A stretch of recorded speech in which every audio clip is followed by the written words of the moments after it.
Hello everyone, आज हम पढ़ने वाले हैं क्लास 9th की साइंस की फिजिक्स का चैप्टर नंबर 1 जिसका नाम है मोशन। तो ये चैप्टर थोड़ा सा कॉम्प्लिकेटेड चैप्टर है क्योंकि इसके कंसेप्ट स्टार्टिंग में तो थोड़े इजी हैं और बाद में थोड़े से टफ हैं। इसीलिए बच्चे जो है वो इस चैप्टर को स्टार्टिंग में तो पढ़ते हैं और बाद में छोड़ देते हैं। इस चैप्टर के अंदर हम काफी बेसिक टॉपिक्स जैसे कि distance, displacement, speed, velocity, acceleration जैसे और भी कई टॉपिक्स की स्टडी करेंगे। हम आज इस चैप्टर को काफी शॉर्ट टाइम में बेस्ट पॉसिबल एनिमेशन की हेल्प से समझेंगे। तो चलिए स्टार्ट। कि कोई भी ऑब्जेक्ट है, चीज है, एनिमल है, प्लांट है या कुछ भी है, वो दो स्टेट में ही हो सकता है। ध्यान रहे, मैं यहाँ पर मैटर वाली स्टेट की बात नहीं कर रहा हूँ। तो कहने का मतलब है कि कोई भी बॉडी दो स्टेट्स में हो सकती है, जो कि है रेस्ट और मोशन, जिन्हें अब हम समझते हैं। तो पहले है रेस्ट। तो जब कोई भी ऑब्जेक्ट अपनी पोजीशन को चेंज नहीं करता टाइम के साथ, तो उस ऑब्जेक्ट की उस पोजीशन को रेस्ट की स्टेट कहते हैं। इसे आप ऐसे समझिए कि यह है कोई ऑब्जेक्ट और इसकी पोजीशन है ये। तो अगर कुछ टाइम बाद इस ऑब्जेक्ट की पोजीशन यही रहती है, वो चेंज नहीं होती, तो हम कह सकते हैं कि वो पर्टिकुलर ऑब्जेक्ट रेस्ट की कंडीशन में है। इसके बाद हमें देखना है दूसरी स्टेट को जिसमें कि कोई ऑब्जेक्ट हो सकता है, वो है मोशन। तो मोशन किसी भी ऑब्जेक्ट की उस कंडीशन को कहा जाता है जब उसकी पोजीशन चेंज हो रही होती है टाइम के साथ। जैसे कि मान लो कि ये कोई ऑब्जेक्ट है और उसकी पोजीशन ये है किसी पर्टिकुलर टाइम पर, और अगर इस ऑब्जेक्ट की पोजीशन टाइम के साथ चेंज हो गई तो हम कह सकते हैं कि ये पर्टिकुलर ऑब्जेक्ट मोशन में है। क्योंकि इस चैप्टर का नाम है मोशन, तो इस चैप्टर में हम मोशन के बारे में ही स्टडी करेंगे। तो आगे हमें देखना है मोशन के टाइप्स को। तो जो मोशन होता है वो मेनली 3 टाइप्स का होता है, जो कि है लीनियर मोशन, सर्कुलेटरी मोशन और ऑस्किलेटरी मोशन। तो लीनियर मोशन जो है वो एक सिंगल लाइन में होता है, वहीं पर जो सर्कुलेटरी मोशन है वो सर्कुलर पाथ पर होता है, जिसमें किसी ऑब्जेक्ट की पोजीशन चेंज हो रही होती है किसी सर्कुलर पाथ में।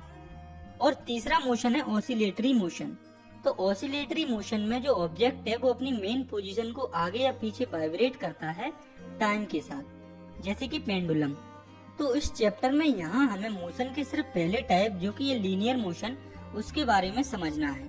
बाकी 2 मोशन के जो टाइप हैं उनके बारे में हमें यहाँ इस क्लास में नहीं समझना। तो इसके बाद हमें समझना है एक कंसेप्ट को, जो कि है फिजिकल क्वांटिटीज। तो फिजिकल क्वांटिटी किसी भी मटेरियल की ऐसी फिजिकल प्रॉपर्टी होती है जिसे कि मेजर किया जा सकता है, जैसे कि लेंथ, टाइम एटसेट्रा।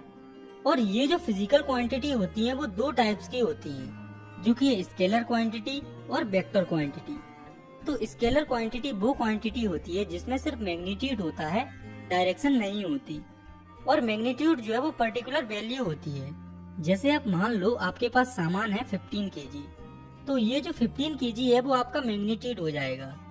जैसे कोई हाइट है 179 सेंटीमीटर, तो ये जो 179 सेंटीमीटर है वो उसका मैग्नीट्यूड हो जाएगा। आपको बस ये याद रखना है कि स्केलर क्वांटिटी में सिर्फ मैग्नीट्यूड होता है, उसमें डायरेक्शन नहीं होती है। For example distance, speed etcetera. इसके बाद दूसरी फिजिकल क्वांटिटी है वेक्टर क्वांटिटी। तो ये वो फिजिकल क्वांटिटी होती हैं जिसमें कि मैग्नीट्यूड होता है और साथ साथ डायरेक्शन भी होती है। For example displacement and velocity. तो इन क्वांटिटीज के अंदर मैग्नीट्यूड के साथ साथ डायरेक्शन भी होती है। तो अगर हमें वेक्टर क्वांटिटी में यूनिट को लिखना है तो हमें उस यूनिट की मैग्नीट्यूड के साथ डायरेक्शन भी लिखना पड़ती है। फॉर एग्जांपल कोई डिस्प्लेसमेंट है 46 मीटर ईस्ट, मतलब कि जो डिस्प्लेसमेंट है वो 46 मीटर है ईस्ट डायरेक्शन की तरफ। तो ये तो थी फिजिकल क्वांटिटीज के 2 टाइप। इसके बाद हमें देखना है कि मोशन के अंदर हमें किन फिजिकल क्वांटिटीज की स्टडी करना है। तो हमें यहाँ पर distance, displacement, speed, velocity, acceleration जैसी 5 फिजिकल क्वांटिटीज के बारे में समझना है। इसके बाद हमें समझना है यूनिफॉर्म मोशन और नॉन यूनिफॉर्म मोशन में ग्राफ्स के थ्रू। और लास्ट में हम समझेंगे इस चैप्टर के सबसे इम्पोर्टेंट टॉपिक को, जो कि है इक्वेशन ऑफ मोशन। तो चलिए स्टार्ट करते हैं डिस्टेंस से। तो it is the total length of the actual path followed by an object. मतलब किसी भी ऑब्जेक्ट की जो टोटल फॉलोड लेंथ होती है उसे डिस्टेंस कहते हैं, और इसकी ऐसा यूनिट होती है मीटर। और ये एक स्केलर क्वांटिटी होती है। इसके साथ ये हमेशा पॉजिटिव होती है, ये कभी नेगेटिव नहीं हो सकती।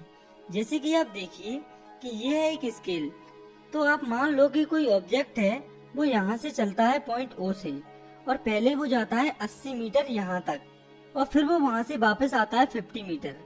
तो अब आपको ये बताना है कि ये ऑब्जेक्ट टोटल कितनी डिस्टेंस चला।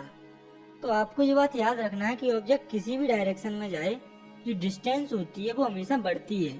तो इसलिए यहाँ पर डिस्टेंस होगी ये 80 मीटर, और 80 से 50 मीटर तक वापस आने में ऑब्जेक्ट ने ट्रेवल की 30 मीटर डिस्टेंस। तो ऐसे ही हमारी टोटल डिस्टेंस हो जाएगी 110 मीटर। वैसे तो डिस्टेंस की ऐसा यूनिट मीटर होती है, लेकिन इसे सेंटीमीटर, किलोमीटर और भी कई यूनिट्स में मेजर किया जाता है। इसके बाद हमें समझना है डिस्प्लेसमेंट को। तो the shortest distance between initial position and final position is called displacement. मतलब कि इनिशियल पोजीशन और फाइनल पोजीशन के बीच में जो शॉर्टेस्ट डिस्टेंस होती है उसे हम डिस्प्लेसमेंट कहते हैं। इसे आप ऐसे समझिए कि कोई दो पॉइंट हैं, पॉइंट A और B। तो A से B तक जाने के कई रास्ते होंगे, लेकिन A से B तक जाने के लिए जो शॉर्टेस्ट डिस्टेंस होगी उसे ही हम डिस्प्लेसमेंट कहते हैं। इसकी भी ऐसा यूनिट मीटर ही होती है, और इसे भी सेंटीमीटर और किलोमीटर में मेजर किया जाता है। और ये जो डिस्प्लेसमेंट है वो वेक्टर क्वांटिटी होती है। मतलब डिस्प्लेसमेंट के अंदर मैग्नीट्यूड के साथ साथ डायरेक्शन भी होती है। और इसका मेन पॉइंट है कि डिस्प्लेसमेंट जो है वो पॉजिटिव हो सकता है, निगेटिव हो सकता है और जीरो भी हो सकता है। और ये कैसे होता है ये भी हम देख लेते हैं। तो मान लो कि 3 पॉइंट है A, B और C, और कोई ऑब्जेक्ट रखा हुआ है पॉइंट B पर। तो उस ऑब्जेक्ट को पॉइंट C पर जाना है, और पॉइंट A, B और C में डिफरेंस है 10-10 मीटर का। तो जब ऑब्जेक्ट पॉइंट B से पॉइंट C पर जाएगा तब उसकी डिस्प्लेसमेंट होगी 10 मीटर, क्योंकि इनके बीच में शॉर्टेस्ट डिस्टेंस यही है। तो आप देखिए इस केस में डिस्प्लेसमेंट जो है वो पॉजिटिव होगा। और आप मान लो कि ये ऑब्जेक्ट जो पॉइंट B से पॉइंट C की तरफ गया है, उसे वापस अगर पॉइंट B पर आना है, तो इस केस में जो डिस्प्लेसमेंट है वो 0 हो जाएगा, क्योंकि इसकी इनिशियल पोजीशन और फाइनल पोजीशन सेम ही हो जाएगी। और अगर यही ऑब्जेक्ट पहले B से C जाए और फिर C से वापस A पॉइंट पे आए, तो इस केस में जो डिस्प्लेसमेंट है वो निगेटिव हो जाएगी, क्योंकि यहाँ पर जो ऑब्जेक्ट है वो अपनी इनिशियल पोजीशन से काफी उल्टी डायरेक्शन में आ गया है। इसीलिए इस केस में डिस्प्लेसमेंट जो है वो निगेटिव हो जाएगी। तो डिस्टेंस और डिस्प्लेसमेंट को समझने के बाद अब हम देखते हैं इनके बीच में डिफरेंसेस को। तो इनका पहला डिफरेंस है कि डिस्टेंस होती है किसी भी ऑब्जेक्ट की एक्चुअल पाथ ट्रेवल्ड, और वहीं पर डिस्प्लेसमेंट होती है इनिशियल पॉइंट और फाइनल पॉइंट के बीच में शॉर्टेस्ट डिस्टेंस। और इसी के साथ डिस्टेंस एक स्केलर क्वांटिटी होती है, वहीं पर डिस्प्लेसमेंट एक वेक्टर क्वांटिटी होती है। और इसका तीसरा पॉइंट है कि डिस्टेंस हमेशा पॉजिटिव होती है और ये कभी भी निगेटिव नहीं होती। और वहीं पर जो डिस्प्लेसमेंट होती है वो पॉजिटिव हो सकती है, जीरो हो सकती है या निगेटिव भी हो सकती है। तो ये थे कुछ बेसिक पॉइंट इनके डिफरेंसेस के, जो कि हम पहले ही पढ़ चुके थे। तो डिस्टेंस और डिस्प्लेसमेंट को समझने के बाद अब हम समझते हैं दो और फिजिकल क्वांटिटीज को, जो कि है स्पीड और वेलोसिटी। तो पहले हम समझते हैं स्पीड के बारे में। तो स्पीड होती है distance travelled by body per unit time. मतलब कि पर यूनिट टाइम में कोई भी बॉडी जितनी डिस्टेंस ट्रेवल करती है उसे स्पीड कहा जाता है। तो स्पीड होती है डिस्टेंस पर यूनिट टाइम। हम इसे ऐसे भी लिख सकते हैं, speed equals to distance upon time. और यही स्पीड का फॉर्मूला भी होता है, और इसी फॉर्मूले से हम स्पीड की यूनिट भी निकाल लेंगे। तो यहाँ पर डिस्टेंस की यूनिट होती है मीटर और टाइम की यूनिट होती है सेकंड। तो यहाँ से स्पीड की यूनिट आ जाएगी मीटर पर सेकंड। इसमें दूसरा पॉइंट है कि ये एक स्केलर क्वांटिटी होती है। मतलब स्पीड के अंदर सिर्फ मैग्नीट्यूड होता है, इसके अंदर डायरेक्शन नहीं होती है। और इसके साथ ये जो स्पीड होती है वो हमेशा पॉजिटिव होती है, या फिर जीरो हो सकती है जब ऑब्जेक्ट रेस्ट में हो, लेकिन ये कभी भी निगेटिव नहीं हो सकती। इसके बाद हमें समझना है मोशन से रिलेटेड तीसरी फिजिकल क्वांटिटी को, जो कि है वेलोसिटी। तो it is the distance travelled by a body per unit time in a particular direction, और it is the displacement travelled per unit time, और simply we can say that it is the speed with direction. मतलब कि velocity होती है displacement travelled per unit time. मतलब कि कोई भी ऑब्जेक्ट पर यूनिट टाइम में जो डिस्प्लेसमेंट ट्रेवल करता है उसे वेलोसिटी कहते हैं, या फिर सिंपली हम कह सकते हैं कि ये स्पीड होती है डायरेक्शन के साथ। तो हम लिख सकते हैं velocity equals to displacement upon time, और इसकी यूनिट हो जाएगी मीटर पर सेकंड।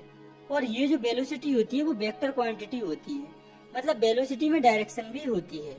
और इसका तीसरा पॉइंट है it can be positive, negative and zero, मतलब कि वेलोसिटी जो है वो पॉजिटिव भी हो सकती है, नेगेटिव भी हो सकती है और जीरो भी हो सकती है। और वेलोसिटी पॉजिटिव तब होती है जब डिस्प्लेसमेंट पॉजिटिव होता है, नेगेटिव तब होती है जब डिस्प्लेसमेंट नेगेटिव होता है और जीरो तब होती है जब डिस्प्लेसमेंट जीरो होता है।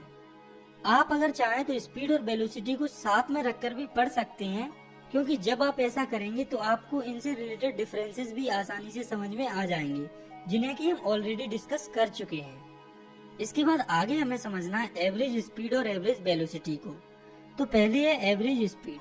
तो अगर हमें 2 या 2 से ज्यादा स्पीड दी गई है और हमें पूरी डिस्टेंस के लिए कोई एक स्पीड निकालनी है, तो उस केस में हम एवरेज स्पीड ही निकालते हैं।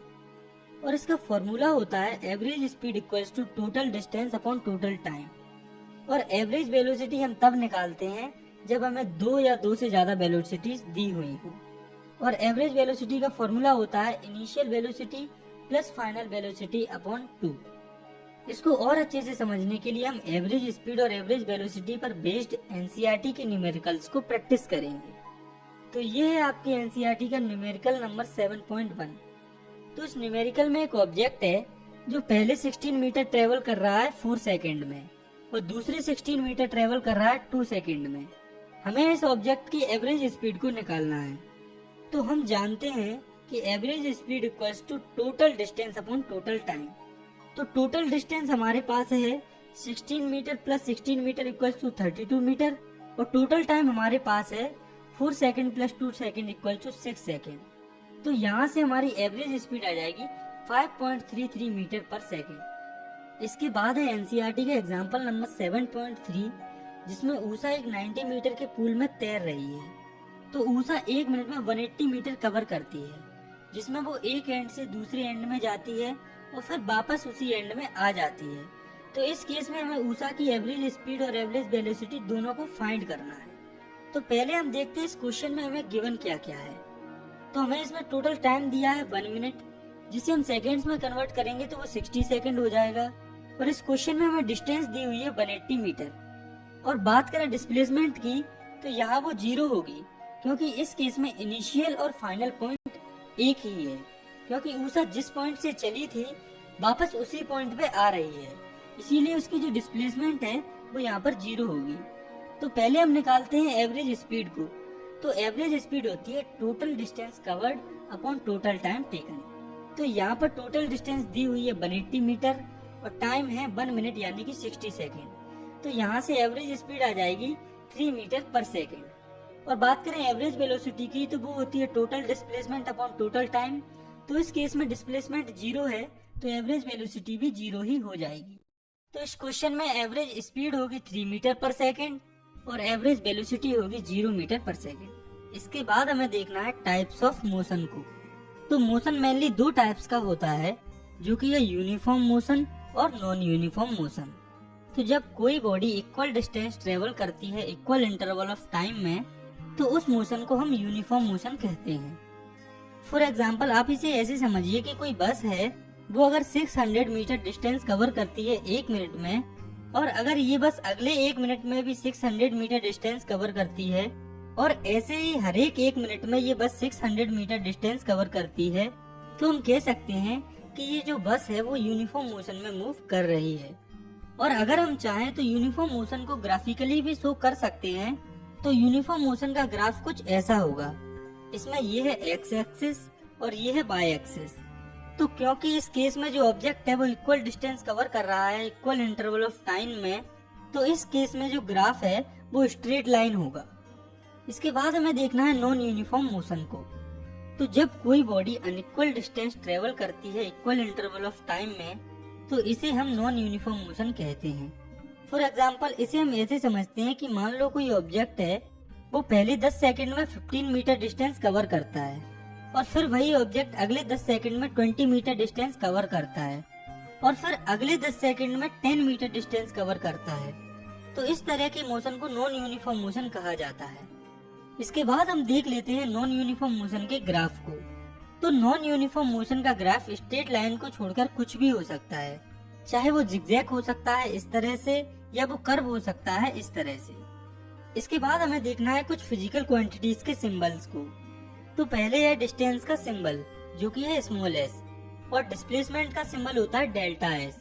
जो इनिशियल वेलोसिटी होती है उसे यू से रिप्रेजेंट किया जाता है, जबकि जो फाइनल वेलोसिटी होती है जिसे कि मेन वेलोसिटी कंसीडर किया जाता है उसे वी से रिप्रेजेंट किया जाता है।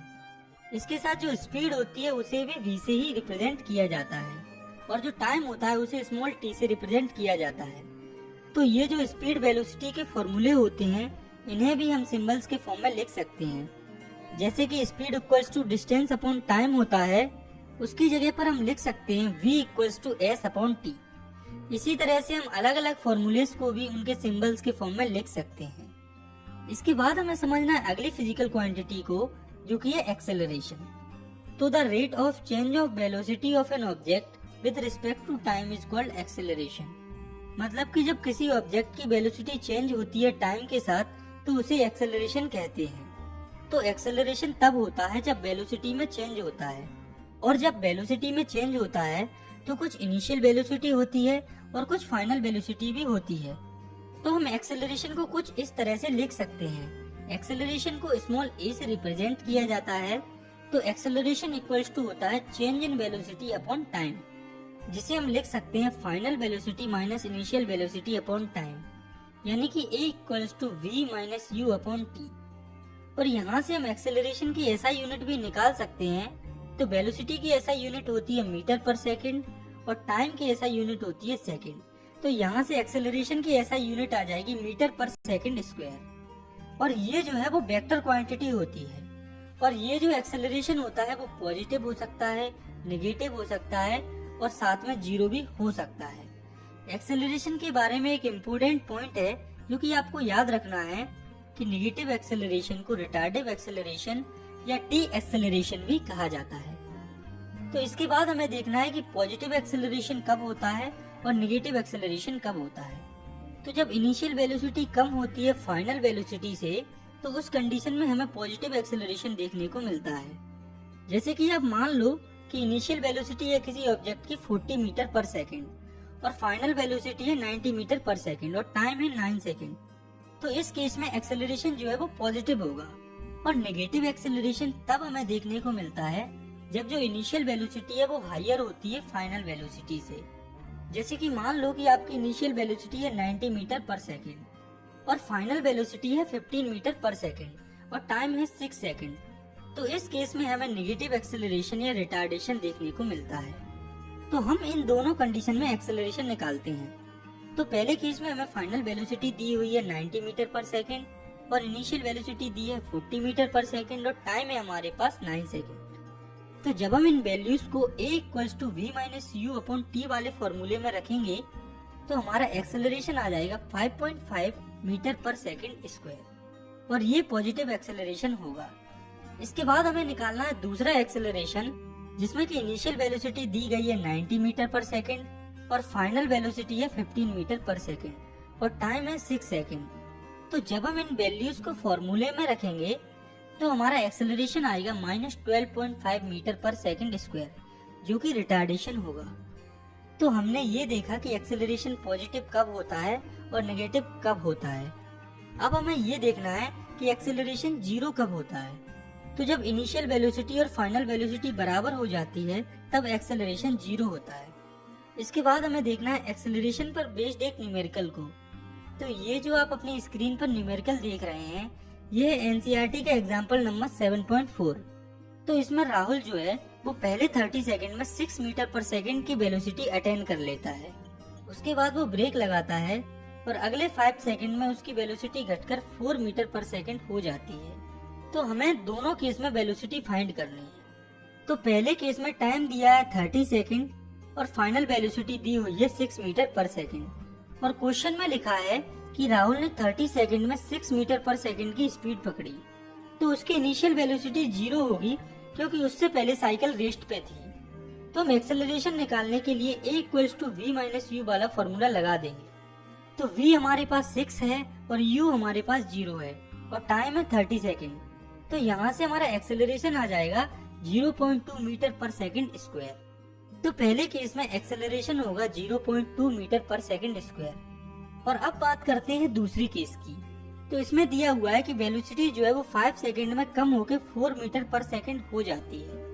तो इस केस में इनिशियल वेलोसिटी होगी 6 मीटर पर सेकंड और फाइनल वेलोसिटी है 4 मीटर पर सेकंड और टाइम है 5 सेकंड। तो जब हम इन वैल्यूज को भी एक्सेलरेशन वाले फॉर्मूले में रखेंगे तो हमारा एक्सेलरेशन आ जाएगा -0.4 मीटर पर सेकंड स्क्वायर।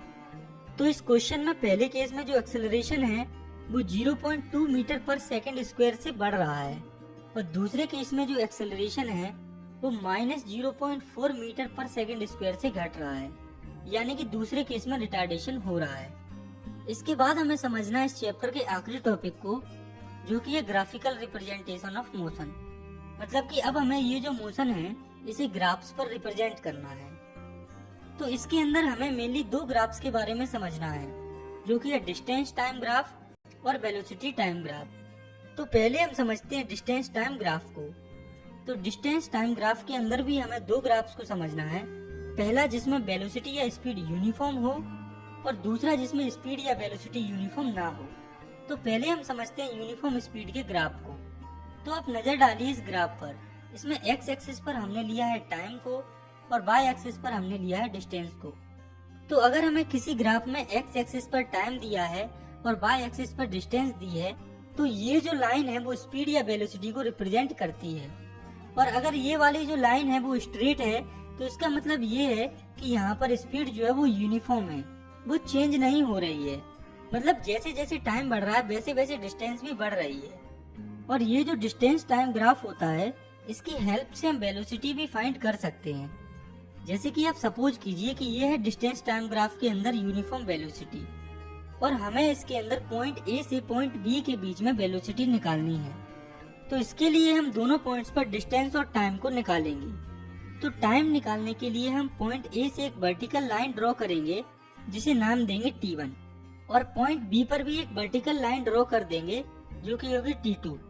और ऐसे ही डिस्टेंस को फाइंड करने के लिए हम एक हॉरिजॉन्टल लाइन ड्रॉ करेंगे पॉइंट ए से और दूसरी लाइन ड्रॉ करेंगे पॉइंट बी से।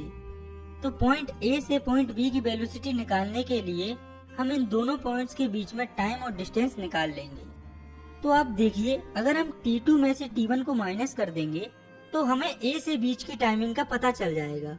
और ऐसे ही अगर हम S2 में से S1 को माइनस कर देंगे तो हमें ए से बी के बीच की डिस्टेंस मिल जाएगी।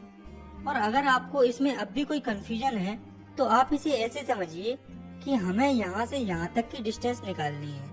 तो इसके लिए हम ये जो डिस्टेंस है इससे ये वाली डिस्टेंस को माइनस कर देंगे। ऐसे ही यहाँ से यहाँ तक टाइम निकालने के लिए हम यहाँ तक टाइम से यहाँ तक टाइम को माइनस कर देंगे। तो इस हिसाब से हमारी स्पीड या वेलोसिटी का फॉर्मूला हो जाएगा। तो स्पीड इक्वल्स टू होता है डिस्टेंस अपॉन टाइम। तो डिस्टेंस है यहाँ पर S2 माइनस S1 और टाइम है हमारे पास T2 माइनस T1। तो यहाँ से हमारे पास स्पीड का नया फॉर्मूला आ जाएगा जो कि है V equals to S2 minus S1 upon T2 minus T1। इसके बाद आप देखिए इस ग्राफ को। तो ये है distance time graph non uniform motion के लिए। तो इस केस में जो वेलोसिटी वाली लाइन है वो स्ट्रेट नहीं होती, यानी कि इस केस में ये वेलोसिटी कर्व होती है। लेकिन इन दोनों केस में वेलोसिटी को निकालने के लिए ये वाला फॉर्मूला यूज होता है। तो ये तो बात हुई डिस्टेंस टाइम ग्राफ की। आगे हमें समझना है वेलोसिटी टाइम ग्राफ को। तो जो वेलोसिटी टाइम ग्राफ होता है उसके स्लोप से हमें एक्सेलरेशन देखने को मिलता है। वेलोसिटी टाइम ग्राफ को हम दो पार्ट्स में समझेंगे, जो कि है यूनिफॉर्म मोशन, दूसरा हम समझेंगे यूनिफॉर्म एक्सेलरेटेड मोशन में। तो पहले हम देखते हैं इस ग्राफ को यूनिफॉर्म मोशन में। तो इतना तो हम जानते हैं कि यूनिफॉर्म मोशन हमें तब देखने को मिलता है जब ऑब्जेक्ट या बॉडी जो है वो इक्वल टाइम इंटरवल में इक्वल डिस्टेंस ट्रेवल करे, यानी कि जब ऑब्जेक्ट की वेलोसिटी या स्पीड कांस्टेंट हो। इसीलिए हमें यूनिफॉर्म मोशन में कुछ ऐसा ग्राफ देखने को मिलता है जिसमें वेलोसिटी कांस्टेंट है और इस केस में जो एक्सेलरेशन होता है वो 0 होता है, क्योंकि इस केस में जो वेलोसिटी होती है वो चेंज नहीं हो रही होती। क्योंकि एक्सेलरेशन तो तभी हमें देखने को मिल सकता है जब वेलोसिटी चेंज होती है। और ये जो वेलोसिटी टाइम ग्राफ होता है इससे हम डिस्टेंस भी फाइंड कर सकते हैं। और ये हम कैसे कर सकते हैं ये हम अब देख लेते हैं। तो आप सपोज कीजिए कि कोई ऑब्जेक्ट है वो यूनिफॉर्म मोशन में मूव कर रहा है और हमें यहाँ पर इस पॉइंट से इस पॉइंट की डिस्टेंस पता करनी है। तो हम इस पॉइंट को A मान लेंगे और इसको B मान लेंगे। और टाइम एक्सिस पर इस पॉइंट को C और D मान लेंगे। तो अब यहाँ पर हमें इस पॉइंट से इस पॉइंट की पूरी डिस्टेंस पता करनी है। तो आप इस स्ट्रक्चर को देखिए, ये एक रेक्टेंगल फॉर्म हो रहा है। तो अगर हम इस पूरे स्ट्रक्चर का एरिया निकाल लेते हैं तो हमें डिस्टेंस मिल जाएगी। इसको और अच्छे से समझने के लिए हम इस पर एक न्यूमेरिकल प्रैक्टिस करते हैं। तो आप मान लो कि हमें वेलोसिटी दी हुई है मीटर पर सेकेंड में 15 मीटर पर सेकेंड और टाइम दिया है 8 सेकेंड। हमें यहाँ से डिस्टेंस फाइंड करनी है। तो इन दोनों पॉइंट्स के बीच में आप देखिए, इस रेक्टेंगल में EC की वैल्यू है 15 मीटर पर सेकेंड जो कि वेलोसिटी है। तो यहाँ से टाइम की वैल्यू होगी CD की वैल्यू जो कि होगी 8 - 2 = 6 सेकेंड। तो हम यहाँ से सिंपली एरिया ऑफ रेक्टेंगल का फॉर्मूला लगाकर डिस्टेंस निकाल लेंगे। तो एरिया ऑफ रेक्टेंगल होता है लेंथ इंटू ब्रेथ। तो ये हो जाएगा area of rectangles equals to AC into AB। तो 15 × 6 इक्वल्स टू हो जाएगा 90 मीटर।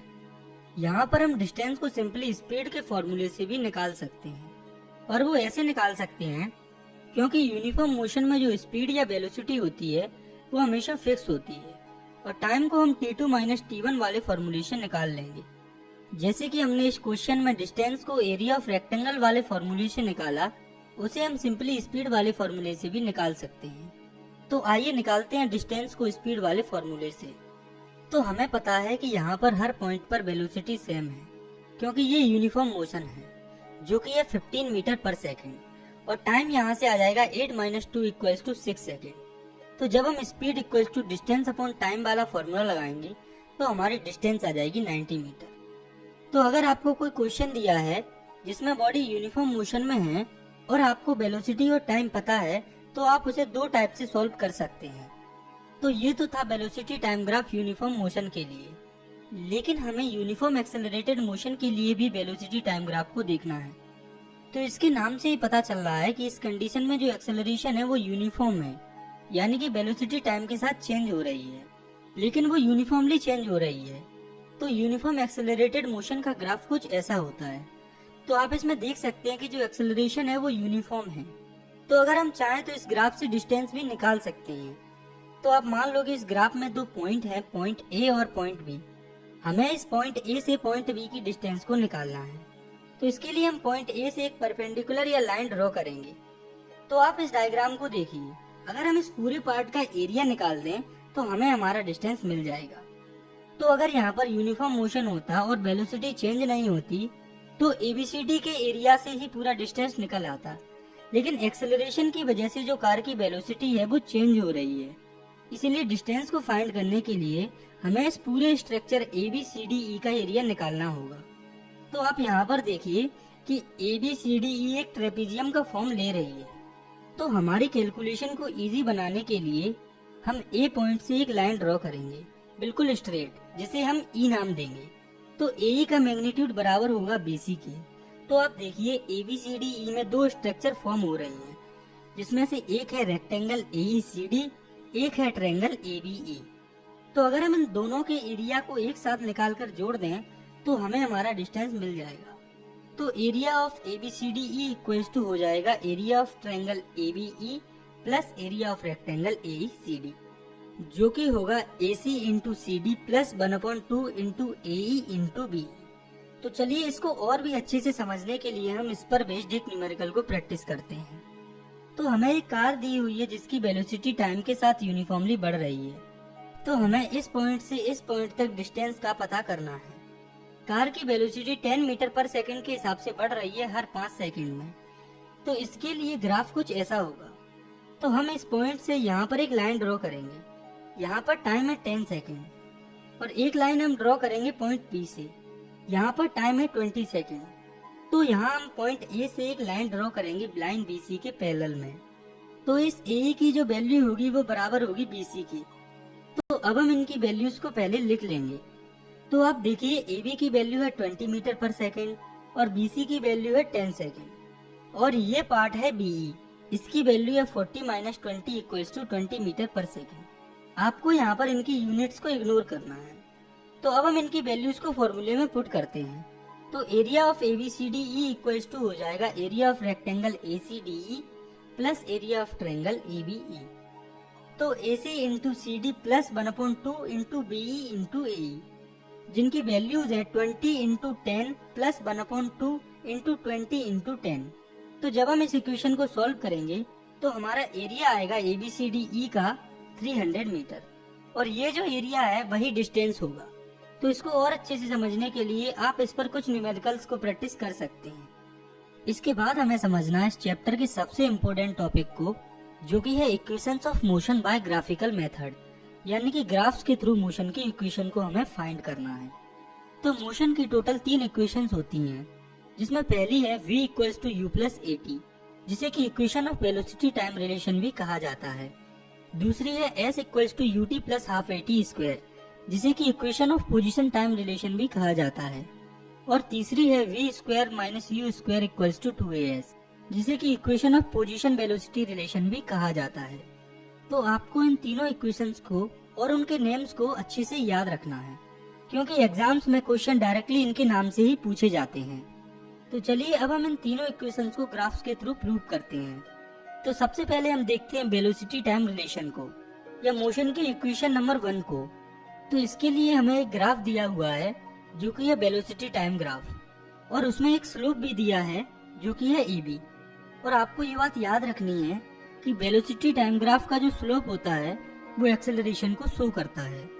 तो अब हम मोशन की इक्वेशन को फाइंड करने के लिए ये जो पॉइंट B है, इससे एक परपेंडिकुलर ड्रॉ करेंगे नीचे की तरफ, और उस पॉइंट को C नाम देंगे।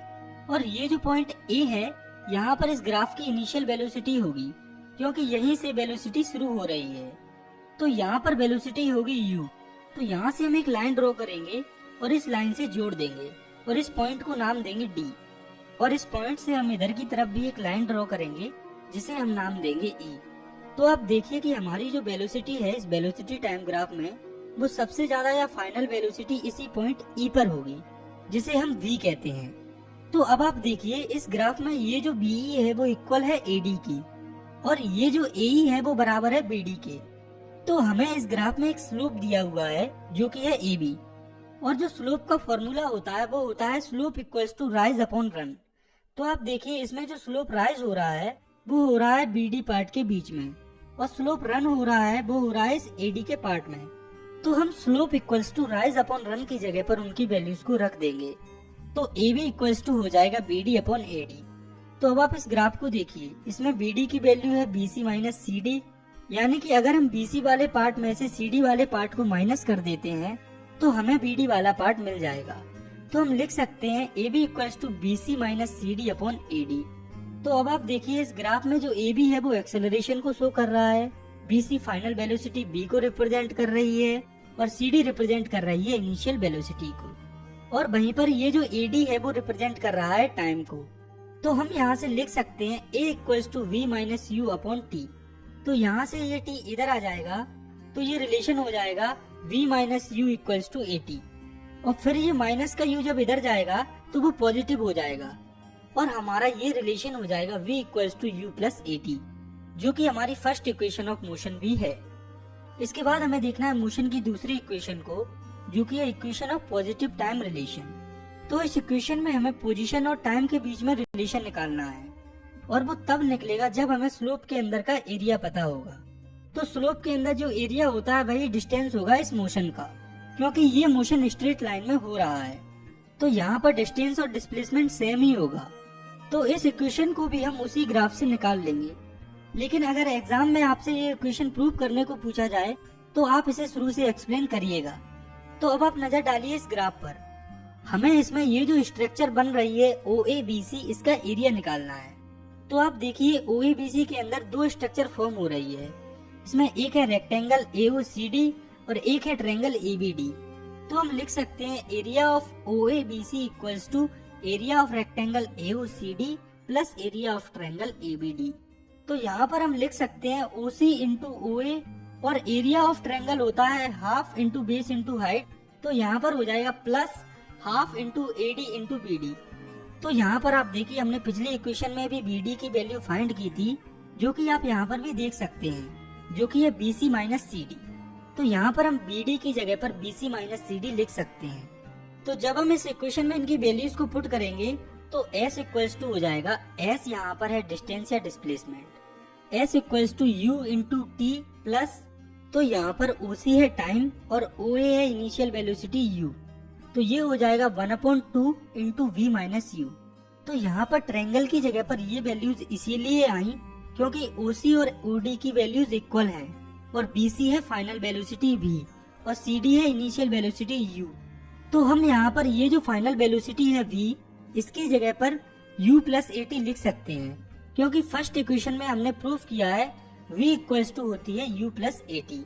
तो हम लिख सकते हैं s equals to ut plus 1/2 t into UAT minus u। तो जब हम इस इक्वेशन को सॉल्व करेंगे तो हमारी डिस्टेंस आ जाएगी ut plus half AT square, जो कि सेकेंड इक्वेशन ऑफ मोशन होती है, जिसे पोजीशन टाइम रिलेशन इक्वेशन भी कहा जाता है। तो इसके बाद हमें समझना है मोशन की तीसरी इक्वेशन को, जिसे कि पोजीशन वेलोसिटी रिलेशन भी कहा जाता है। तो इसमें भी हमें स्लोप के अंदर एरिया को फाइंड करना है। तो आप देखिए इस ग्राफ को, इसमें भी हमें OABC का एरिया ही निकालना है और स्लोप के अंदर का एरिया होता है डिस्प्लेसमेंट। तो हम इस OABC का एरिया दूसरे फॉर्मूले से निकालेंगे। तो आप देखिए OABC एक ट्रेपेजियम की स्ट्रक्चर फॉर्म कर रही है। तो हम यहाँ पर एरिया ऑफ ट्रेपेजियम का फॉर्मूला लगा देंगे। तो एरिया ऑफ ट्रेपेजियम होता है distance equals to half into sum of parallel side into height. तो यहाँ पर पैरेलल साइड है OA और BC, तो हम लिख सकते हैं half into OA plus BC into OC, जो कि हो जाएगा S equals to 1/2 into U plus U into T। तो हम फर्स्ट इक्वेशन ऑफ मोशन से V की वैल्यू जो कि होती है U प्लस AT, उससे T की वैल्यू निकाल लेंगे, जो कि हो जाएगी T equals to V minus U upon A। उसे पुट कर देंगे इस इक्वेशन में। तो जब हम T की वैल्यू इस इक्वेशन में पुट करेंगे तो हमारी इक्वेशन आ जाएगी 1/2 into U plus V into V minus U upon A। तो जब हम इस इक्वेशन को सॉल्व करेंगे तो हमें रिजल्ट मिलेगा v square minus u square equals to 2as, जो कि होती है थर्ड इक्वेशन ऑफ मोशन, जिसे कि पोजीशन वेलोसिटी रिलेशन भी कहा जाता है। इसके बाद इक्वेशन ऑफ मोशंस पर बेस्ड हमें कुछ न्यूमेरिकल्स को प्रैक्टिस करना है। तो ये जो आप अपनी स्क्रीन पर क्वेश्चन देख रहे हैं, ये है NCERT न्यूमेरिकल नंबर 7.5। तो इस क्वेश्चन में एक ट्रेन है जो कि रेस्ट से स्टार्ट होकर 5 मिनट्स में 72 किलोमीटर पर आवर की स्पीड पकड़ती है और इस क्वेश्चन में दिया है कि यहाँ पर एक्सेलरेशन यूनिफॉर्म है।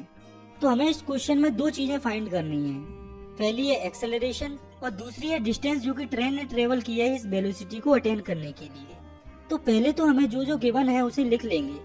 तो हमें दिया है इनिशियल वेलोसिटी 0 है और फाइनल वेलोसिटी हमें दी गई है 72 किलोमीटर पर आवर, जिसे जब हम मीटर पर सेकंड में कन्वर्ट करेंगे तो ये हो जाएगी 20 मीटर पर सेकंड। और टाइम हमें दिया है 5 मिनट्स, जिसे हम सेकंड्स में कन्वर्ट करेंगे तो वो हो जाएगा 300 सेकंड। तो पहले हम फाइंड करते हैं एक्सेलरेशन को। तो ये हम फाइंड करेंगे मोशन की पहली इक्वेशन से, जो कि है v equals to u plus AT। तो यहाँ से a इक्वल्स टू हो जाएगा v minus u upon t। तो जब हम इस फॉर्मूले में गिवन वैल्यूज को रखेंगे तो हमारा एक्सेलरेशन आ जाएगा 1/15 मीटर पर सेकंड स्क्वायर। तो एक्सेलरेशन तो हमारे पास आ गया, अब हमें डिस्टेंस फाइंड करनी है। तो ये हम मोशन की सेकंड या थर्ड किसी भी इक्वेशन से निकाल सकते हैं। जैसे बुक में इसे थर्ड इक्वेशन से निकाला गया है, हम इसे सेकंड इक्वेशन से निकालेंगे।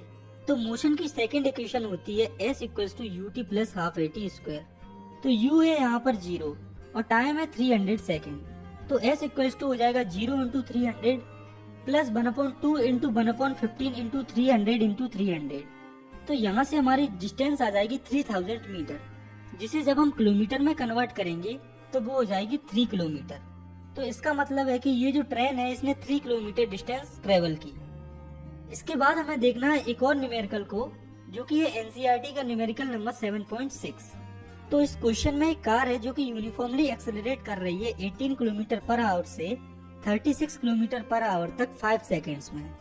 तो हमें इस क्वेश्चन में एक्सेलरेशन और डिस्टेंस कवर्ड फाइंड करनी है। तो पहले हम लिखेंगे जो हमें गिवन है।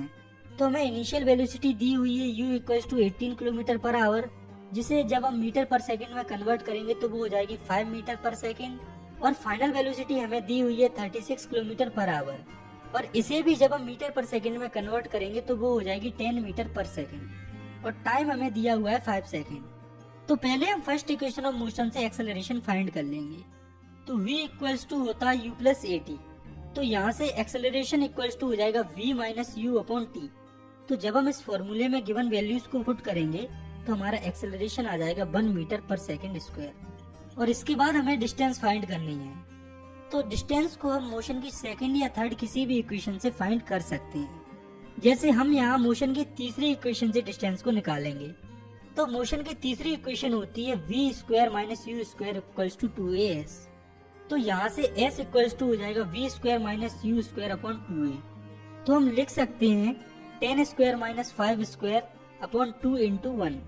तो जब हम इस इक्वेशन को सॉल्व करेंगे तो हमारी डिस्टेंस आ जाएगी 37.5 मीटर। इसके बाद हमें समझना है इस चैप्टर के आखिरी टॉपिक को, जो कि है यूनिफॉर्म सर्कुलर मोशन। तो जब कोई ऑब्जेक्ट मूव करता है किसी सर्कुलर पाथ पर और वो इक्वल इंटरवल ऑफ टाइम में इक्वल डिस्टेंस कवर करता है सर्कल के सरकमफेरेंस में, तो इस तरह के मोशन को यूनिफॉर्म सर्कुलर मोशन कहा जाता है।